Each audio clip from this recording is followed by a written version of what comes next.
Hello friends, welcome to LK academy. मैं आकाश मेहता। आज हम डिस्कस करेंगे current affairs February first week के। Let's start with the first news. हमारी पहली न्यूज़ है फ्रेंड्स कि अभी recently corruption perception index launch किया गया है और इस इंडेक्स के अंदर ग्लोबल लेवल पे अलग अलग कंट्रीज़ का कैसा परफॉर्मेंस है और इंडिया का कैसा परफॉर्मेंस है उसके बारे में बात करते हैं। ओके, अगर मैं इस इंडेक्स के बारे में बात करूं, इंडेक्स का नाम क्या है? Corruption perceptions index. इस इंडेक्स को कौन लॉन्च करता है? ट्रांसपेरेंसी इंटरनेशनल नाम की एक संस्था है जो ग्लोबल लेवल पे करप्शन परसेप्शन इंडेक्स लॉन्च करता है। नाम से ही पता चलता है कि अलग अलग देश के अंदर करप्शन कितने लेवल पे चल रहा है उसका यहाँ पे इवोल्यूशन किया जाता है इस संस्था के द्वारा, राइट? ओके, और ये जो करप्शन परसेप्शन इंडेक्स है, इस इंडेक्स को इस बार टॉप किसके द्वारा किया गया है? डेनमार्क के द्वारा, राइट?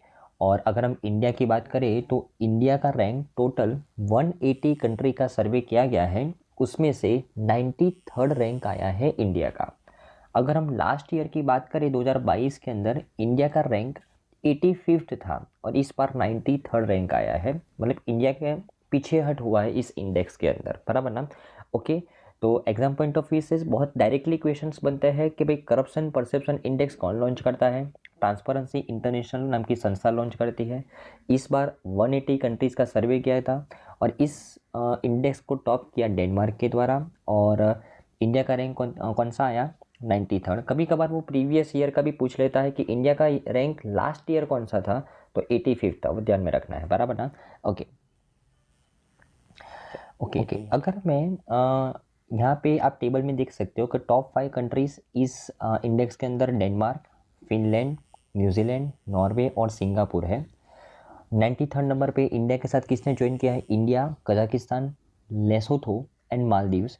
और 180th लास्ट नंबर पे है सोमालिया, ध्यान में रखना है, बराबर ना? ओके, और यहाँ पे इस इंडेक्स के अंदर आप देख सकते हो कि सभी कंट्रीज को कुछ ना कुछ स्कोर दिए जाते हैं और उस स्कोर के माध्यम से उनको रैंक प्रोवाइड किया जाता है। तो यहाँ पे स्कोर 0 से लेके 100 तक का स्कोर प्रोवाइड किया जाता है एक पर्टिकुलर कंट्री को। अगर कोई कंट्री का स्कोर 0 है मतलब वहाँ पे मैक्सिमम करप्शन है, और अगर कोई कंट्री का स्कोर 100 है मतलब वहाँ पे मिनिमम करप्शन है। तो जितना 100 से क्लोज होगा वहाँ पे करप्शन कम है, ऐसा आपको समझना है, राइट ना? तो आप ये देखो, ये टॉप कंट्री डेनमार्क, उसके अंदर जो स्कोर आया है 90, मतलब वहाँ पे करप्शन कम है, सबसे कम डेनमार्क के अंदर है, राइट? ओके, अगर हम एशिया पैसिफिक कंट्रीज़ के बारे में बात करें तो ये करप्शन परसेप्शन इंडेक्स के अंदर एशिया पैसिफिक कंट्रीज़ ने, अगर हम बात करें टोटल 71% एशिया पैसिफिक कंट्रीज़ ने ग्लोबल एवरेज जो है, ग्लोबल एवरेज स्कोर कितना है? 43, उससे 71% एशिया पैसिफिक कंट्रीज़ ने कम स्कोर किया है। मतलब ग्लोबल लेवल पे जो एवरेज करप्शन होना चाहिए उससे ज़्यादा करप्शन ये 71% एशिया पैसिफिक कंट्रीज़ के अंदर देखने को मिल रहा है, बराबर ना? ओके, तो ये जो वीक स्कोर है वो क्या इंडिकेट कर रहा है? तो इलेक्टेड ऑफिशियल का फेलियर किसके अंदर? एंटी करप्शन एफर्ट्स के अंदर, क्रैकडाउन्स ऑन द सिविल सोसाइटी के अंदर और attacks on the press freedom के अंदर। तो ये 3 मेन चीज़ों के ऊपर जो इलेक्टेड ऑफिशियल्स हैं उनका फेलियर दिखा रहा है। ये जो कंट्रीज़ के अंदर जो वीक स्कोर है ना, वो क्या दिखा रहा है कि जो सिलेक्टेड पार्टी है उसका वो करप्शन रोकने में नाकामयाब हो रही है वहाँ पे अपने देश के अंदर, प्रेस फ्रीडम वहाँ पे नहीं है, राइट ना? तो ये सब चीज़ों के ऊपर काम करना है इन देशों को, ऐसा इस रिपोर्ट के माध्यम से पता चल रहा है, राइट? ओके ओके, अगर मैं इस संस्था के बारे में बात करूँ तो ट्रांसपेरेंसी इंटरनेशनल एक ग्लोबल कोलिजन अगेंस्ट करप्शन एक संस्था है जो करप्शन से लड़ने के लिए ही बनाई गई है। उसके सीईओ है डेनियल एरिक्सन और इसका हेडक्वार्टर है बर्लिन जर्मनी के अंदर, बराबर ना? तो आई थिंक आपको इस न्यूज़ के अंदर बहुत अच्छे समझ में आया होगा फ्रेंड्स।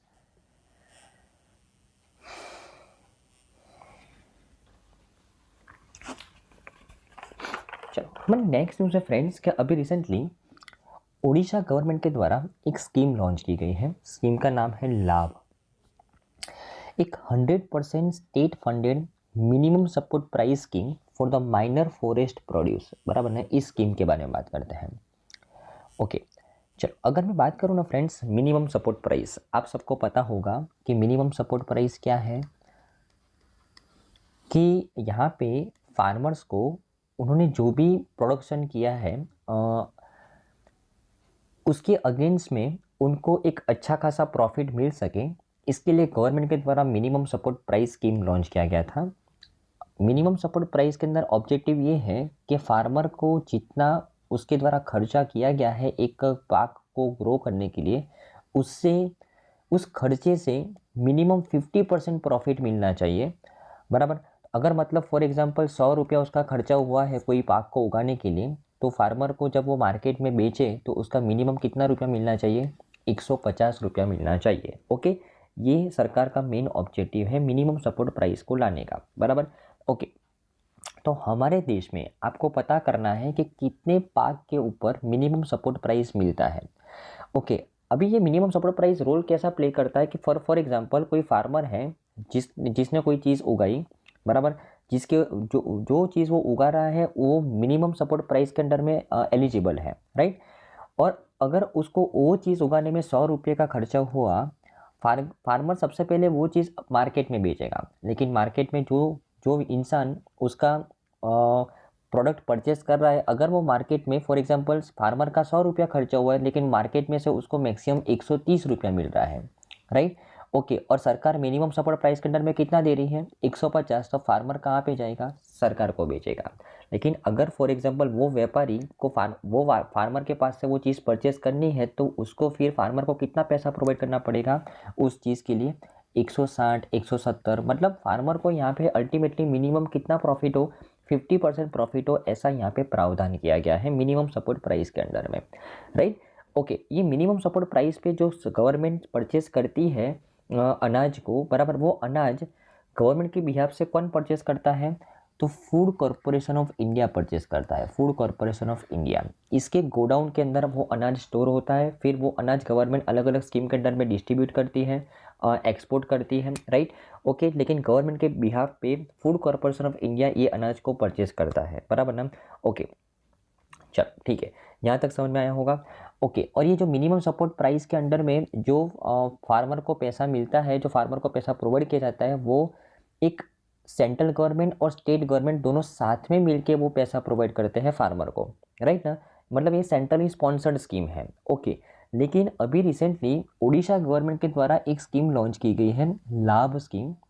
इस स्कीम के अंडर में जो माइनर फॉरेस्ट प्रोड्यूस है, मतलब जो ऐसे फार्मर्स कि जो माइनर कैटेगरी से बिलोंग करते हैं, माइनर कैटेगरी से बिलोंग करते हैं, बराबर, और ऐसे फार्मर्स को यहाँ पे उड़ीसा गवर्नमेंट के द्वारा उनके प्रोड्यूस के सामने मिनिमम सपोर्ट प्राइस मिलेगी, और मिनिमम सपोर्ट प्राइस का पूरा खर्चा कौन उठा रहा है, उड़ीसा गवर्नमेंट उठा रही है, उड़ीसा गवर्नमेंट। और जिस तरीके से सेंट्रल गवर्नमेंट और स्टेट गवर्नमेंट जब साथ में मिलकर मिनिमम सपोर्ट प्राइस प्रोवाइड करती है, तब वो अनाज कौन परचेस करता है, गवर्नमेंट के बिहाफ से फूड कॉरपोरेशन ऑफ इंडिया। उसी तरीके से यहाँ पे लाभ स्कीम के अंडर में फार्मर के पास से ये अनाज कौन परचेस करेगा, इसके लिए एक संस्था बनाई गई है, संस्था का नाम है tribal development cooperative corporation limited of Odisha. ये संस्था परचेस करेगी फार्मर के पास से मिनिमम सपोर्ट प्राइस पे अनाज, और ये वो मिनिमम सपोर्ट प्राइस 100% कौन प्रोवाइड करेगा, ओडिशा गवर्नमेंट प्रोवाइड करेगा, बराबर ना। तो आई थिंक आपको इस न्यूज़ में समझ में आया होगा मिनिमम सपोर्ट प्राइस कितनी चीज़ों के ऊपर मिलता है, वो आपको फाइंड करना है होमवर्क के अंदर। मिनिमम सपोर्ट प्राइस क्या है, उसका ऑब्जेक्टिव है 50% मिनिमम प्रॉफिट होना चाहिए फार्मर को उसके प्रोड्यूस के सामने। और ये जो मिनिमम सपोर्ट प्राइस है वो माइनर फार्मर्स के लिए है, जो माइनर कैटेगरी से बिलोंग करता है, बराबर ना, जो ट्राइबल फार्मर्स हैं उनके लिए है, बराबर ना। और ये गवर्नमेंट के बिहाफ से, उड़ीसा गवर्नमेंट के बिहाफ से कौन सी संस्था ये मिनिमम सपोर्ट प्राइस के ऊपर से चीज़ों को परचेस करेगी, tribal development cooperative corporation limited of Odisha, ध्यान में रखना है, बराबर ना। तो आई थिंक आपको इस न्यूज़ में अच्छे समझ में आया होगा फ्रेंड्स। और इस योजना के माध्यम से गवर्नमेंट का एम है, टोटल 30,000 ट्राइबल बेनिफिशरीज हैं under the scheme, and it is expected to expand to over 1 lakh beneficiaries. तो अभी 30,000 बेनिफिशरीज है राज्य के, उसको बेनिफिट करेगा ये स्कीम, और एक्सपेक्टेशन ऐसा है कि 1 लाख बेनिफिशरीज को जल्दी से जल्दी वो हेल्प करे अपने प्रोड्यूस को बेचने में, बराबर ना। और initially Orissa government has unmark 100 crore for the scheme. Total कितना पैसा अलोकेट किया गया है उड़ीसा गवर्नमेंट के द्वारा इस स्कीम के लिए? 100 करोड़। और सेल्फ हेल्प ग्रुप्स और अदर एजेंसीज यहाँ पे एजेंट के तौर पे काम करेगी। मतलब फॉर एग्जांपल अगर कोई फार्मर को यहाँ पे अपना सामान बेचना है मिनिमम सपोर्ट प्राइस पे उड़ीसा गवर्नमेंट को, तो यहाँ पे फार्मर को डायरेक्टली वो संस्था के पास नहीं जाना है। कौन सी संस्था के पास? ये TDCCOL, tribal development cooperative corporation limited of Odisha के पास डायरेक्टली फार्मर को नहीं जाना है। फार्मर को कहाँ पे जाना है? उसके नज़दीक के जो सेल्फ हेल्प ग्रुप है और या तो फिर कोई अदर एजेंसीज है जिसको ऑथोराइज किया गया है, उस संस्था के पास जाना है। फार्मर को अपना सामान वहाँ पे बेचना है, ये संस्था ये सामान वो संस्था के पास पहुँचाएगी, बराबर ना। और बीच में ये संस्था को कितना % कमीशन मिलेगा? 2% कमीशन मिलेगा। आई थिंक आपको इस न्यूज़ में समझ में आया होगा फ्रेंड्स, बराबर ना। ओके,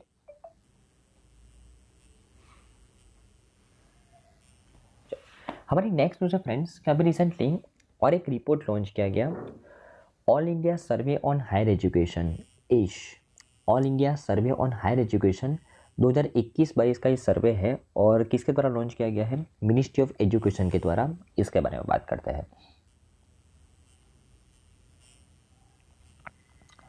ओके, तो अभी recently department of higher education, जो कौन से मिनिस्ट्री का पार्ट है? मिनिस्ट्री ऑफ एजुकेशन का पार्ट है, उनके द्वारा एक रिपोर्ट लॉन्च किया गया, all India survey on higher education. और ये 2021-22 का सर्वे है, बराबर ना। तो ये रिपोर्ट के बारे में बात करते हैं। ये 12th एडिशन है इस रिपोर्ट का, और इसके बारे में बात करें। चलो, ओके, टोटल 1168 यूनिवर्सिटीज़ का सर्वे किया गया है, 45,000 के आसपास कॉलेजेस का सर्वे किया गया है, और 12,000 के आसपास स्टैंड अलोन इंस्टीट्यूशन का सर्वे किया गया है इस रिपोर्ट को लॉन्च करने के लिए।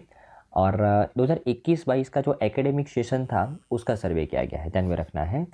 और ये सर्वे के अंदर अगर हम बात करें तो कौन से स्टूडेंट का सर्वे किया गया है, तो 8 लेवल पे जो स्टूडेंट पढ़ते हैं, like under graduate, post graduate, PhD, MPhil, diploma, PG diploma, certificate holder और इंटीग्रेटेड स्टूडेंट्स, बराबर ना, ये सभी स्टूडेंट्स का यहाँ पे सर्वे किया गया है। ओके, चलो, ओके, ये सर्वे का मेन मुद्दा है gross enrolment ratio. Gross enrolment ratio किसको बोला गया है? कि 18 से 23 साल के जो स्टूडेंट्स हैं, मतलब 18 से 23 साल के जो अगर हम बात करें एडल्ट्स है, बराबर, उसमें से कितने लोग, कितने परसेंट एडल्ट्स वो हायर एजुकेशन में पढ़ रहे हैं, उसको बोला गया है यहाँ पे ग्रॉस एनरोलमेंट रेशियो। 18 से 23 साल के जो बच्चे हैं उसमें से कितने लोग, कितने % लोग यहाँ पे हायर एजुकेशन में पढ़ रहे हैं, उसको यहाँ पे क्या बोला गया है? ग्रॉस एनरोलमेंट रेशियो बोला गया है, राइट। तो अगर मैं ग्रॉस एनरोलमेंट रेशियो की बात करूँ 2021-22 के अंदर, तो अगर हम 18 से 23 साल के बच्चे को यहाँ पे कंसीडर करें तो 28.4% हुआ है ग्रॉस एनरोलमेंट रेशियो, जो 2020-21 के अंदर कितना था? 27.3% था, मतलब स्लाइटली बड़ा है, बराबर ना। अगर हम SC और ST स्टूडेंट्स की बात करें तो gross enrolment ratio SC category में 25.9% रहा है और ST कैटेगरी में 21.2% रहा है। समझ में आया ना कि SC कैटेगरी में जितने भी स्टूडेंट्स हैं, मतलब जितने भी बच्चे हैं 18 से 23 साल के बीच में, उसमें से 25.9% हायर एजुकेशन में पढ़ रहे हैं। इसका मतलब ये हो गया, बराबर ना। ओके, टोटल अगर हम बात करें कि total student enrolment in the higher education, अगर हम 2021-22 की बात करें तो total 4.33 crore students higher education में पढ़ रहे हैं 2021-22 के अंदर, जो 2020-21 में कितने थे? 4.14 करोड़ थे, बराबर ना। ओके, और ये 4.33 करोड़ में से 57.2 लाख स्टूडेंट्स वो साइंस स्ट्रीम के अंदर है, बराबर ना, वो चीज़ ध्यान में रखनी है। ओके, और 4.33 करोड़ स्टूडेंट्स के अंदर से फीमेल एनरोलमेंट की अगर बात करें तो 2.07 करोड़ है 2021-22 के अंदर।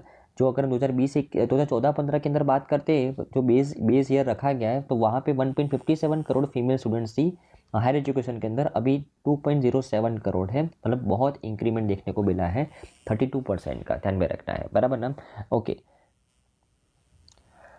ओके, अगर हम बात करें स्टेट्स और यूनियन टेरिटरीज के जहाँ पे सबसे ज़्यादा ग्रॉस एनरोलमेंट रेशियो है, जहाँ पे सबसे कम ग्रॉस एनरोलमेंट रेशियो है हायर एजुकेशन के अंदर, तो स्टेट्स और union territories with the highest gross enrolment ratio कहाँ पे है? चंडीगढ़ 64.8%, बराबर ना। और Tamil Nadu has top among the India's larger state, ये चंडीगढ़ यूनियन टेरिटरी के कैटेगरी में आएगा, बराबर ना। लेकिन अगर हम बात करें लार्जर स्टेट्स के अंदर, तो लार्जर स्टेट्स के अंदर सबसे ज़्यादा ग्रॉस एनरोलमेंट रेशियो कहाँ पे है? तमिलनाडु के अंदर, बराबर ना। Tamil Nadu has retained the top position for the 5 academic years between 2017-18 to 2021-22, बराबर ना। तो अगर हम लार्जर स्टेट्स के अंदर बात करें, सबसे ज़्यादा ग्रॉस एनरोलमेंट रेशियो कहाँ पे देखने को मिल रहा है? तमिलनाडु के अंदर। और ओवरऑल ग्रॉस एनरोलमेंट रेशियो कहाँ पे देखने को मिला? सबसे ज़्यादा चंडीगढ़ के अंदर, ध्यान में रखना है। Assam, Bihar and Jharkhand record the lowest gross enrolment ratio in the higher education, ध्यान में रखना है, बराबर ना। ओके, हाँ, ये तो हमने बात की स्टेट्स की। आसाम, बिहार और झारखंड के अंदर अगर हम राज्य के अंदर बात करें, सबसे लोएस्ट ग्रॉस एनरोलमेंट रेशियो देखने को मिल रहा है। लेकिन अगर हम बात करें यूनियन टेरिटरी की, तो लक्षद्वीप के अंदर मात्र 1.1% लोग हायर एजुकेशन के अंदर है, क्योंकि लक्षद्वीप के अंदर कोई भी हायर एजुकेशन इंस्टीट्यूशंस नहीं है, बराबर ना। ओके, तो ये सब चीज़ें ध्यान में रखनी है। ओके,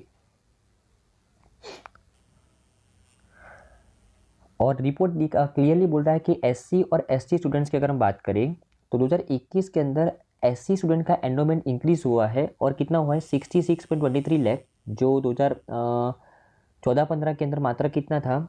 46 लाख था, बराबर ना। मतलब ऑलमोस्ट 44% इंक्रीमेंट हुआ है, बराबर ना। ओके, और एससी स्टूडेंट की अगर बात करें, तो 2014-15 के अंदर मात्र 16.14 लाख का एनरोलमेंट था, जो अभी 2021-22 में 27.1 लाख हो गया है।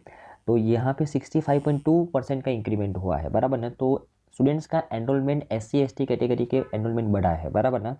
ओके, अगर हम जेंडर पैरिटी इंडेक्स की अगर बात करें कि हायर एजुकेशन सेक्टर के अंदर कितना जेंडर इक्वालिटी रहा है 2021-22 के अंदर, तो gender parity index which is the ratio of female cross enrolment ratio to the male cross enrolment ratio is 1.01 in 2021-2022, right. और जो लास्ट ईयर था, ये जेंडर पैरिटी इंडेक्स कितना था? 1.05 था।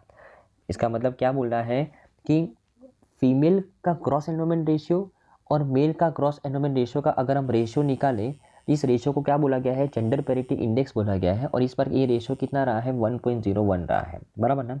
ओके, तो फीमेल का ग्रॉस एनरोलमेंट रेशियो कंटिन्यू 2017-18 से ज़्यादा रहा है मेल के ग्रॉस एनरोलमेंट रेशियो के कंपैरिजन में, बराबर ना। इसके लिए ये 1 से ज़्यादा रेशियो आ रहा है, बराबर ना। ओके,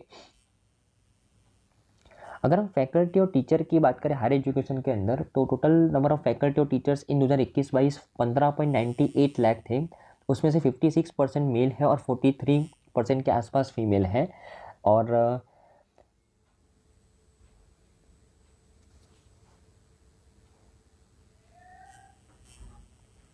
नंबर ऑफ इंस्टीट्यूट्स की बात करें, तो 2021-22 में total number of institutes universities कितनी हो गई है? 1168, जो 2020-21 में 1113 थी।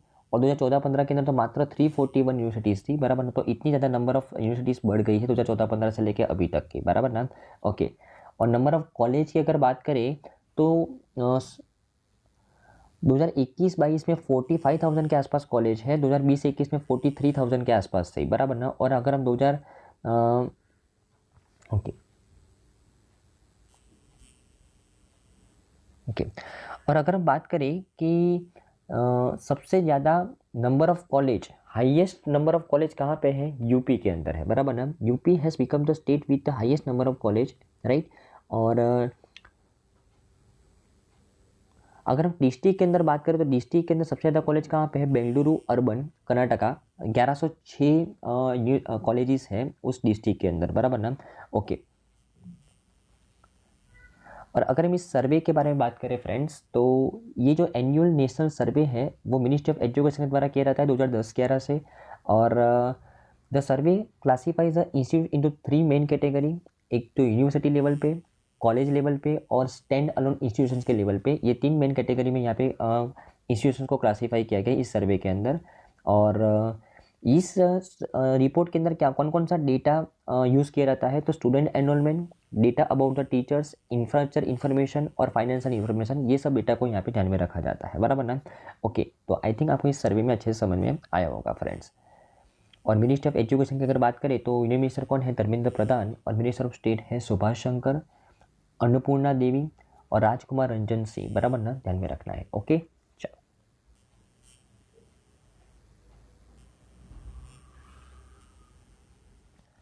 ओके, हमारी नेक्स्ट न्यूज़ है फ्रेंड्स कि अभी रिसेंटली 5 मोर इंडियन वेटलैंड्स को ऐड किया गया है रामसर लिस्ट के अंदर, और टोटल 80 वेटलैंड्स अभी रामसर लिस्ट के अंदर शामिल हो गए हैं, बराबर ना, अगर हम इंडियन वेटलैंड्स की बात करें तो, राइट। तो इस न्यूज़ के बारे में समझते हैं।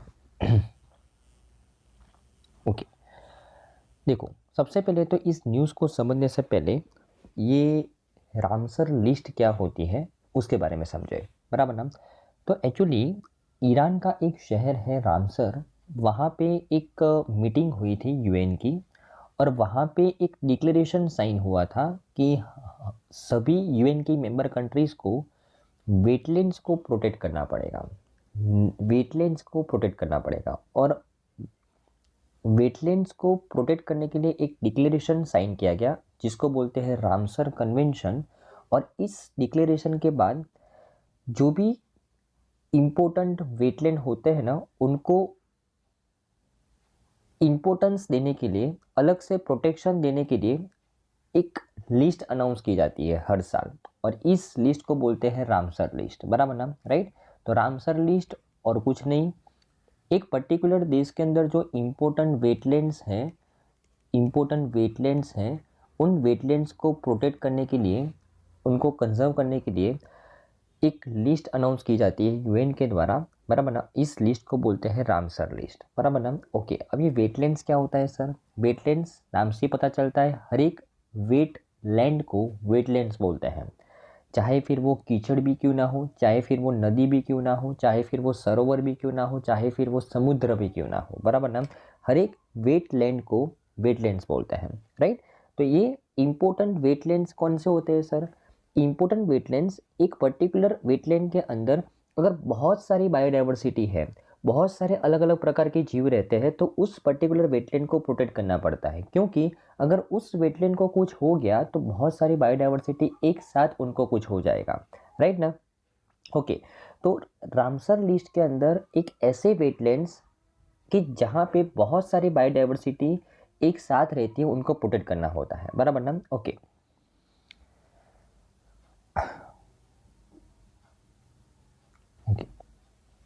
ओके, तो रामसर लिस्ट के अंदर एक ऐसे वेटलैंड्स को प्रोटेक्ट किया जाता है कि जहाँ पे बहुत सारे बायोडाइवर्सिटी रहती है, राइट। और ऐसे वेटलैंड्स का इस लिस्ट के अंदर अनाउंसमेंट किया जाता है, राइट ना। तो आपको आई थिंक हेडलाइन में समझ में आया होगा, राइट। और अभी हमारे जो एनवायरनमेंट मिनिस्टर है भूपेंद्र यादव जी, उनके द्वारा अनाउंस किया गया है कि 5 वेटलैंड इंडिया से, उसमें से 3 कर्नाटका से, 2 तमिलनाडु से, उनको डेजिग्नेट किया गया है Ramsar sites wetlands of international importance, बराबर ना। तो जो वेटलैंड्स को इस लिस्ट में अंदर शामिल किया जाता है वो इंटरनेशनल इंपॉर्टेंस वाला वेटलैंड बन जाता है। फिर ये रामसर कन्वेंशन के अकॉर्डिंग जो गाइडलाइंस जो लॉन्च की गई उस हिसाब से फिर उस वेटलैंड को प्रोटेक्ट किया जाता है, बराबर ना, राइट। तो अभी तक इंडिया के अंदर 75 रामसर साइट से जो अभी बढ़ के कितने हो गए हैं, 80 हो गए हैं, बराबर ना। ओके, ओके, अगर मैं 5 नए रामसर साइट्स की बात करूँ तो कौन कौन से 5 नए रामसर साइट्स हैं? तो 3 कर्नाटका के हैं और 2 तमिलनाडु के हैं। कर्नाटका के मगड़ी केरे कंजर्वेशन रिजर्व, अंकन समुद्रा बर्ड कंजर्वेशन रिजर्व, और आगनशिनी एस्चुरी इन कर्नाटका, ये 3 लोकेशन कर्नाटका के अंदर है जिसको रामसर साइट्स अनाउंस किया गया है। और उसके अलावा कराईवेट्टी बर्ड सेंचुरी और लॉन्गवुड शोला रिजर्व जो तमिलनाडु के रामसर साइट्स है। टोटल मिला के 5 रामसर साइट्स नए ऐड किए गए हैं, और अभी इंडिया के अंदर 80 रामसर साइट्स हो चुके हैं, बराबर ना। ओके, अगर मैं ये अलग अलग जो 5 रामसर साइट्स जिसको अनाउंस किया गया है, जो 5 अलग अलग लोकेशन को, 5 वेटलैंड्स को, अगर मैं उस वेटलैंड के बारे में आपको थोड़ा सा समझाऊँ, तो ये अंका समुद्रा बर्ड कंजर्वेशन रिजर्व है, वो एक human made village irrigation tank है जो 244 एकड़ के अंदर फैला हुआ है और ये अंका समुद्रा विलेज के अंदर एक टैंक को बनाया गया है। देखो ये जो वेटलैंड है अंका समुद्रा बर्ड कंजर्वेशन रिजर्व एक human made village irrigation tank है। उसका पर्पस था कि इस टैंक के अंदर हम पानी भरे और इरिगेशन पर्पस के लिए पानी को गांव में पहुंचाए। कौन से गांव के अंदर पहुंचाए, कौन से गांव के अंदर ये टैंक को बनाया गया है, अंका समुद्रा, और उसी गांव के नाम से इस बर्ड कंजर्वेशन रिजर्व का नाम रखा गया है, बराबर ना। और इस बर्ड कंजर्वेशन रिजर्व के अंदर इकोलॉजिकली इंपॉर्टेंट वेटलैंड क्यों उसको बोला जाता है, क्योंकि उसके अंदर बहुत सारी बायोडाइवर्सिटी है with over 210 species of the plants, 8 mammal species, 25 reptile species, 240 bird species, 41 fish species. जैसे मैंने आपको बोला कि अगर एक पर्टिकुलर वेटलैंड के अंदर बहुत सारी बायोडाइवर्सिटी है तो उसको इंटरनेशनल इंपॉर्टेंस दिया जाता है और इसके लिए उसको रामसर साइट्स के अंदर इंक्लूड किया जाता है। तो आप यहाँ पे देखो ये अंका समुद्रा बर्ड कंजर्वेशन रिजर्व के अंदर कितने सारी स्पीसीज है, तो इन सभी को यहाँ पे प्रोटेक्ट करने के लिए इसको इस लिस्ट में शामिल किया गया है, बराबर ना। ओके ओके अगर मैं अगनशिनी इस्चुरी की बात करूँ तो ये 4801 हेक्टेयर के ऊपर फैला हुआ है और यहाँ पे ये जो इस्चुरी है वो अगनशिनी रिवर और अरेबियन सी के इंटीग्रेशन जहाँ पे होता है वहाँ पे है। और ये वेटलैंड 6000 से 7500 फैमिली को लाइवलीहुड प्रोवाइड करता है because of diverse activities including the fishing, agriculture, ऐसे सब एक्टिविटी से 6000 से 7500 लोगों को वो लाइवलीहुड प्रोवाइड करता है। और उसके अलावा जो भी स्टॉर्म्स आते हैं, साइक्लोन्स आते हैं, बराबर, ये ईस्चुरी की वजह से वहाँ के जो लोग हैं वो उससे बच पाते हैं, बराबर ना। तो इसके लिए बहुत इंपॉर्टेंट है इसको कंजर्व करना, इसके लिए इसको इस रामसर लिस्ट के अंदर शामिल किया गया है, बराबर ना। ओके उसी तरीके से मगाड़ी केरे कंजर्वेशन रिजर्व ये भी एक ह्यूमन मेड वेटलैंड है जो 50 हेक्टेयर ज़मीन के ऊपर फैला हुआ है और वहाँ पे भी 166 स्पीसीज ऑफ द बर्ड्स है और उसमें से 130 तो माइग्रेटरी बर्ड्स है। इसके लिए इस रिजर्व को प्रोटेक्ट करना बहुत ज़रूरी है, बराबर ना। ओके और अगर मैं बात करूँ कराईवेती बर्ड सेंचुरी, बराबर ना, तो ये 453 हेक्टेयर ज़मीन के ऊपर फैला हुआ है और ये तमिलनाडु के अंदर है और it is a significant source of the ground water recharge for the area, बराबर ना। It host one of the largest congregations of the wetlands in Tamil Nadu, recorded the presence of about 198 species of the birds. तो इतने सारे species को protect करने के लिए इसको रामसर लिस्ट के अंदर शामिल किया गया है, बराबर ना। और अगर मैं लॉन्गवुड शोले रिजर्व फॉरेस्ट की बात करूँ तो ये जो उसका नाम है वो तमिल वर्ड सोलाई के ऊपर से रखा गया है जिसका नाम है ट्रॉपिकल रेन फॉरेस्ट। सोलाई का मतलब क्या होता है, ट्रॉपिकल रेन फॉरेस्ट, उसके नाम से इसका नाम रखा गया है लॉन्गवुड शोले रिजर्व फॉरेस्ट। और इस फॉरेस्ट के अंदर 14 out of 26 endemic bird species of the Western Ghats are found in this wetlands, बराबर ना। मतलब यहाँ पे जो टोटल 26 एंडेमिक बर्ड स्पीसीज हैं जो लुप्त होने वाले हैं उसमें से 14 तो इस वेटलैंड के अंदर ही देखने को मिल रहा है, बराबर। इसके लिए उसको प्रोटेक्ट करने के लिए बहुत ज़रूरी है, बराबर ना, राइट। तो ये 5 वेटलैंड को शामिल किया गया है इंटरनेशनली इंपॉर्टेंट वेटलैंड की लिस्ट के अंदर, रामसर साइट्स के अंदर। तो अभी इंडिया के अंदर कितने रामसर साइट्स हो गए हैं, 80 रामसर साइट्स हो गए हैं, ध्यान में रखना है, बराबर ना। ओके जैसे मैंने आपको बताया रामसर कन्वेंशन की अगर बात करूँ तो ईरान का जो शहर है रामसर, वहाँ पे 2 फरवरी 1971 को ये कन्वेंशन साइन हुआ था और ये कन्वेंशन इफेक्टिव कब हुआ, 1975 के अंदर, बराबर ना। और इंडिया ने इस कन्वेंशन को रेटिफाई किया 1982 के अंदर, बराबर, ध्यान में रखना है। ओके और अगर हम फर्स्ट रामसर साइट की अगर बात करूँ, इंडिया के फर्स्ट रामसर साइट कौन सी है तो केवलादेव नेशनल पार्क जो राजस्थान के अंदर है और चिलिका लेक जो उड़ीसा के अंदर है, वो इंडिया के पहले 2 रामसर साइट्स है जो 1981 के अंदर जिसको अनाउंस किया गया था, बराबर ना। ओके अगर मैं ministry of environment, forest and climate change की बात करूँ जिसके द्वारा ये अनाउंसमेंट किया गया, तो हमारे minister union minister Bhupendra Yadav ji और मिनिस्टर ऑफ स्टेट कौन है, अश्विनी कुमार चौबे जी, बराबर ना। तो आई थिंक आपकी इस न्यूज़ में अच्छे से समझ में आया होगा फ्रेंड्स।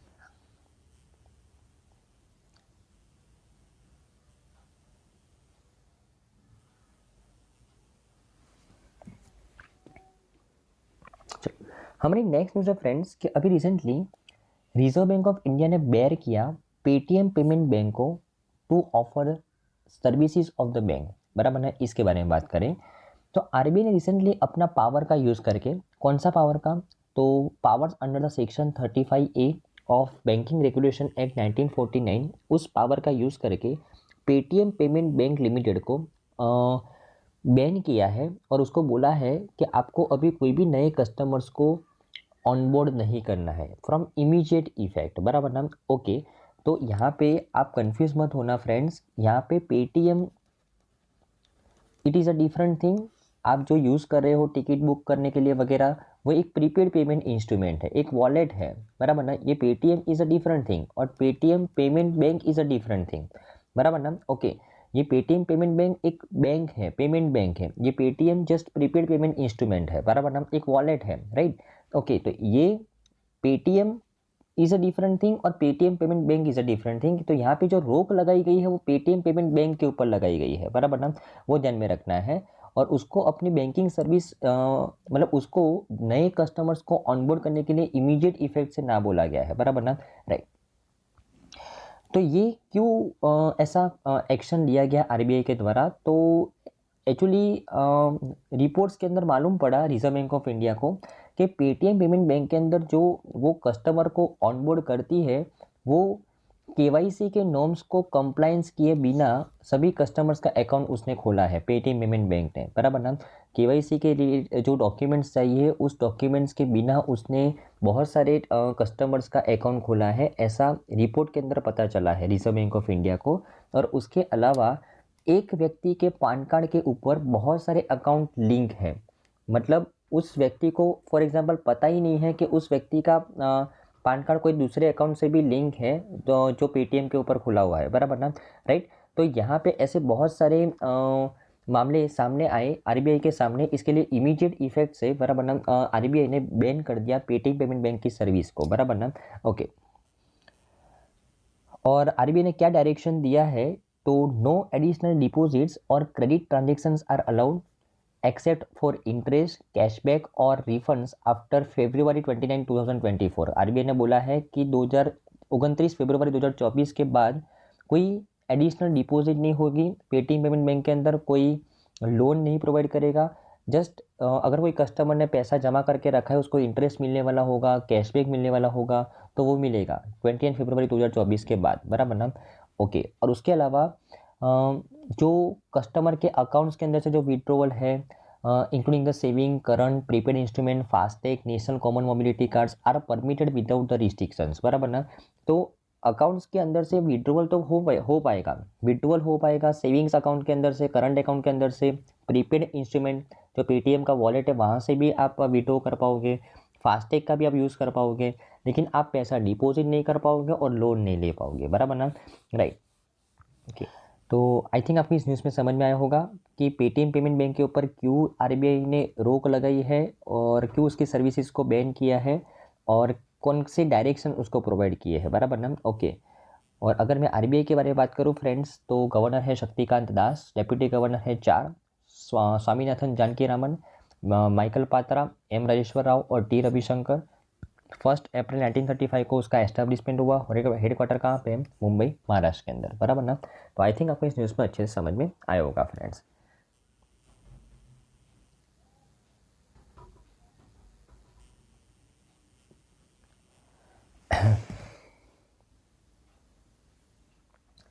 ओके, हमारी नेक्स्ट न्यूज़ है फ्रेंड्स कि अभी रिसेंटली मिनिस्ट्री ऑफ डिफेंस के द्वारा ऑनर किया गया best marching contingents and tableaux awards for the Republic Day parade 2024। अभी आपको पता ही होगा फ्रेंड्स, हम हर साल इस न्यूज़ को कवर करते हैं कि अभी जो रिपब्लिक डे का सेलिब्रेशन हुआ 26 जनवरी को, वहाँ पे बहुत सारे स्टेट्स और यूनियन टेरिटरीज के द्वारा और बहुत सारे मार्चिंग कंटिजेंट के द्वारा अपने अपने टेबलू को प्रेजेंट किया गया और उन टेबल्यूज को अवार्ड भी दिए जाते हैं मिनिस्ट्री ऑफ डिफेंस के द्वारा। तो इस अवार्ड्स के बारे में बात करते हैं, बराबर ना। तो यहाँ पे जो हमारे अजय भट्ट है, जो मिनिस्टर ऑफ स्टेट है मिनिस्ट्री ऑफ डिफेंस के, उनके द्वारा जो बेस्ट मार्चिंग कंटिजेंट्स हैं और जो टेबल्यूक्स है जो स्टेट्स और यूनिट्स के द्वारा प्रेजेंट किए गए हैं उनको अवार्ड दिया है रिपब्लिक डे के सेलिब्रेशन के दौरान। और यहाँ पे अवार्ड 2 सेपरेट रिजल्ट यहाँ पे प्रोवाइड किए गए हैं। एक तो based on the panel of the जज के द्वारा जो रिजल्ट प्रोवाइड किया गया उसके ऊपर, और एक है कि माई गवर्नमेंट प्लेटफॉर्म के ऊपर ऑनलाइन वोटिंग के माध्यम से जो रिजल्ट आया वो रिजल्ट, 2 रिजल्ट यहाँ पे डिक्लेयर किए गए हैं, बराबर ना। ओके, और टोटल 25 WX ने यहाँ पे पार्टिसिपेट किया था, उसमें 16 स्टेट्स और यूनियन टेरिटरीज ने पार्टिसिपेट किया था और 9 मिनिस्ट्रीज और डिपार्टमेंट के द्वारा पार्टिसिपेट किया गया था, राइट ना। टोटल मिला के टोटल 25 WX थे, बराबर ना। ओके, देखो मार्चिंग कॉन्टीजेंट का मतलब क्या होता है फ्रेंड्स, कि हमारे जो कॉन्टीजेंट्स हैं आर्मी के, नेवी के, एयरफोर्स के, वो मार्चिंग करते हैं, मतलब परेड करते हैं, बराबर ना। ओके, और उनको मार्चिंग कंटीजेंट्स को अवार्ड दिया जाता है। और डब्ल्यू एक्स का मतलब क्या होता है कि एक पर्टिकुलर स्टेट और यूनियन टेरिटरी अपने अपने वहाँ की जो संस्कृति है उसको एक सिंपल वे में डिस्प्ले करती है, बराबर ना, एक पर्टिकुलर वे में डिस्प्ले करती है। अगर जज को या तो फिर जनता को उसका डिस्प्ले अट्रैक्टिव लग रहा है, बराबर ना, तो उसको अवार्ड दिया जाता है, राइट ना। ओके, तो ऐसा होता है। टोटल 25 WX से जो 16 स्टेट्स और यूनिटेरिटीज के थे और 9 मिनिस्ट्रीज डिपार्टमेंट के थे, और बाकी सब क्या थे, मार्चिंग कंटिजेंट थे, बराबर ना। ओके ओके, अगर मैं बात करूँ इस अवार्ड सेरेमनी के हाइलाइट्स की, तो दिल्ली पुलिस की जो वुमेन्स मार्चिंग कंटिजेंट है उनको अवार्ड दिया गया best marching contingent among the CAPF और अदर ऑक्सिलरी फोर्सेस, बराबर ना। अभी देखो यहाँ पे एक्चुअली 3 अलग अलग कैटेगरी में परफॉर्मेंस को इवोल्यूट किया जाता है। एक तो marching contingent from the 3 services, army, navy और एयरफोर्स, और marching contingents from the CAPF और अदर ऑक्सिलरी फोर्सेस, और WX from the various states और union territories and ministries and departments, बराबर ना। तो ये 3 अलग अलग कैटेगरी में एवोल्यूशन किया जाता है। तो अगर मैं बात करूँ marching contingent among the CAPF, central arm police force और अदर ऑक्सिलरी फोर्सेस, इसमें सबसे बेस्ट मार्चिंग कंटीजेंट किसको मिला, तो दिल्ली पुलिस की जो वुमेन मार्चिंग कंटीजेंट है उसको मिला, बराबर ना। ओके, और उसके अलावा अगर मैं बात करूँ कि राजपूताना राइफल्स ये जो कंटीजेंट है उसका जो मार्चिंग कंटीजेंट है उनको पीपल्स चॉइस अवार्ड मिला for the best marching contingent among the 3 services, बराबर ना। और मिनिस्ट्री ऑफ कल्चर का जो टेब्लू है on the Bharat mother of democracy, उसको बेस्ट टेब्लू का अवार्ड मिला मिनिस्ट्रीज और डिपार्टमेंट की तो और से, बराबर ना। मतलब जो मिनिस्ट्रीज और डिपार्टमेंट का जो कैटेगरी है वहाँ से मिनिस्ट्री ऑफ कल्चर का जो टेब्लू है भारत मदर ऑफ डेमोक्रेसी, उसको अवार्ड मिला, बराबर ना। ओके, तो आप यहाँ पे देख सकते हो एकदम सिंपलेस्ट फॉर्म में कि अगर मैं बात करूँ best marching contingent among the 3 service, Sikh regiment contingent, इसको अवार्ड मिला। Best marching contingent among the CAPF और other auxiliary service, Delhi police women marching contingent को अवार्ड मिला। और बेस्ट 3 WX अगर मैं स्टेट और यूनियन टेरिटरी की बात करूँ तो फर्स्ट में ओडिशा का टेब्लू आया, सेकंड नंबर पे गुजरात का आया और थर्ड में तमिलनाडु का आया, ध्यान में रखना है। और बेस्ट टेब्लू अगर मिनिस्ट्री ऑफ डिपार्टमेंट की बात करूँ तो मिनिस्ट्री ऑफ कल्चर का Bharat the mother of democracy, और special prize from the jury central public work department, जो सेंट्रल विस्टा विकसित भारत का प्रतिबिंब, इसको एक अवार्ड मिला। और स्पेशल मोमेंटो किसको मिला, वंदे भारतम डांस ग्रुप को मिला, बराबर ना। ओके, तो ये जो अवार्ड्स थे वो जज के द्वारा डिसाइड किए गए थे, बराबर ना। अगर मैं माई गवर्नमेंट प्लेटफॉर्म के ऊपर जो ऑनलाइन वोटिंग के माध्यम से जो रिजल्ट आए उसकी बात करूँ तो वहाँ पे best marching contingent among the 3 service Rajputana rifle को मिला। Best marching contingent among the CAPF CRPF women marching contingent को मिला। बेस्ट 3 WX फर्स्ट गुजरात को, सेकंड उत्तर प्रदेश को और थर्ड आंध्र प्रदेश को। और best Tableau ministry of home affairs को मिला, बराबर, वाइब्रेंट विलेजेस के कॉन्सेप्ट के ऊपर, बराबर ना। तो आई थिंक आपको ये रिजल्ट समझ में आया होगा, ये विनर्स के नाम आपको याद रखना है, बराबर ना। ओके, अगर मैं मिनिस्ट्री ऑफ डिफेंस के बारे में बात करूँ फ्रेंड्स तो हमारे यूनियन मिनिस्टर कौन है, राजनाथ सिंह जी, और मिनिस्टर ऑफ स्टेट कौन है, अजय भट्ट, बराबर ना। ओके,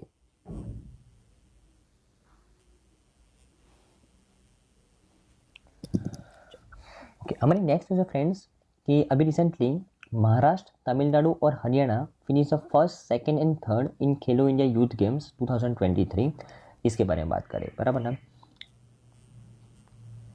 ओके, तो अभी रिसेंटली 6th एडिशन हुआ था खेलो इंडिया यूथ गेम का, जिसको होस्ट किया तमिलनाडु के द्वारा, और उसका रिजल्ट आया है। तो Maharashtra top the medal tally of Khelo India Youth Games, और 158 मेडल्स के साथ महाराष्ट्र ने टॉप किया है, उसमें 57 गोल्ड है, ध्यान में रखना है। And Tamil Nadu and Haryana were rank second and third respectively with 98 medals and 103 medals. अभी हरियाणा ने तमिलनाडु से ज़्यादा मेडल जीते, लेकिन हरियाणा की जो गोल्ड है वो तमिलनाडु से कम है। तमिलनाडु ने टोटल 38 गोल्ड जीते हैं और हरियाणा ने 35 गोल्ड जीते हैं, बड़ा ध्यान में रखना है। ओके, तो टॉप 5 स्टेट्स यूनियन टेरिटरी जो खेलो इंडिया यूथ गेम के अंदर अच्छा परफॉर्मेंस किया है, फर्स्ट नंबर पे महाराष्ट्र, सेकंड नंबर पे तमिलनाडु, थर्ड नंबर पे हरियाणा, फोर्थ नंबर पे दिल्ली और फिफ्थ नंबर पे कौन है, राजस्थान है। ओके, खेलो इंडिया यूथ गेम्स के बारे में बात करूँ फ्रेंड्स, तो ये जो 6th एडिशन है वो गवर्नमेंट ऑफ इंडिया का जो इनिशिएटिव है खेलो इंडिया इनिशिएटिव, उसके अंडर में खेला गया था। और इस एडिशन के अंदर स्क्वॉश को पहली बार इंक्लूड किया गया था। स्क्वॉश एक स्पोर्ट है, उसको पहली बार इंक्लूड किया गया था खेलो इंडिया यूथ गेम्स के अंदर। और तमिलनाडु के अंदर इस इवेंट का आयोजित किया गया था। उस इवेंट का मैस्कॉट था Veera Mangai. The mascot represent the legendary freedom fighter Rani Velu Nachiyar, बराबर नाम। तो ये वीरा मंगई एक मैस्कॉट था इस इवेंट का, ध्यान में रखना है। लोगो थिरुवल्लुवर स्टैच्यू इन कन्याकुमारी, ये इस इवेंट का लोगो था, बराबर ना, राइट। और अगर मैं खेलो इंडिया इनिशिएटिव के अंडर में ये जो इवेंट का आयोजन किया गया है उस इनिशिएटिव के बारे में बात करूँ, तो Khelo India which translates to let's play India, उसको लॉन्च किया गया था इंडियन गवर्नमेंट के द्वारा 2017 के अंदर, बराबर ना। और under the Khelo India initiative, तो खेलो इंडिया यूथ गेम्स, खेलो इंडिया यूनिवर्सिटी गेम्स और खेलो इंडिया विंटर गेम्स, ये 3 खेलो इंडिया गेम्स का हम आयोजन करते हैं हर साल, बराबर ना।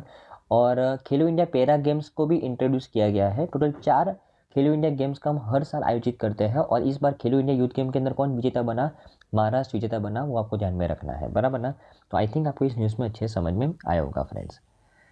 अगर मैं ministry of youth affairs and sports की बात करूँ, तो यूनियन मिनिस्टर कौन है, Anurag Singh Thakur ji. Minister of state कौन है, निशित प्रामाणिक है, बराबर ना। ओके,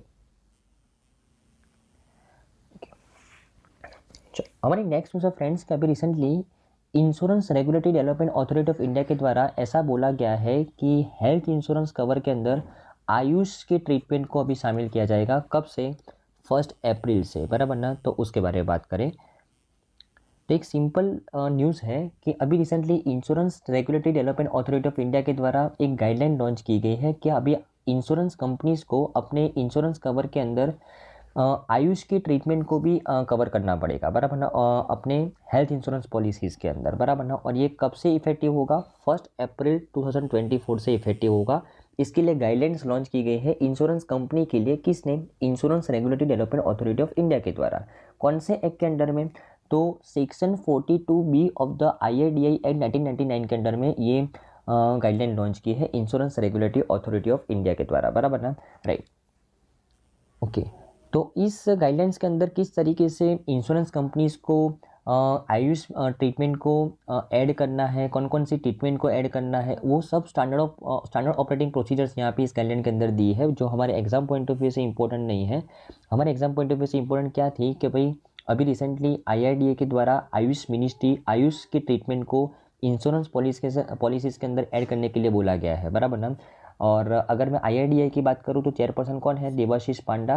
हेडक्वार्टर हैदराबाद तेलंगाना के अंदर है। और कब एस्टेब्लिशमेंट हुआ, 1999 के अंदर, बराबर ना। ओके, तो आई थिंक फ्रेंड्स आज की तमाम न्यूज़ में आपको अच्छे समझ में आया होगा। Thank you friends, bye.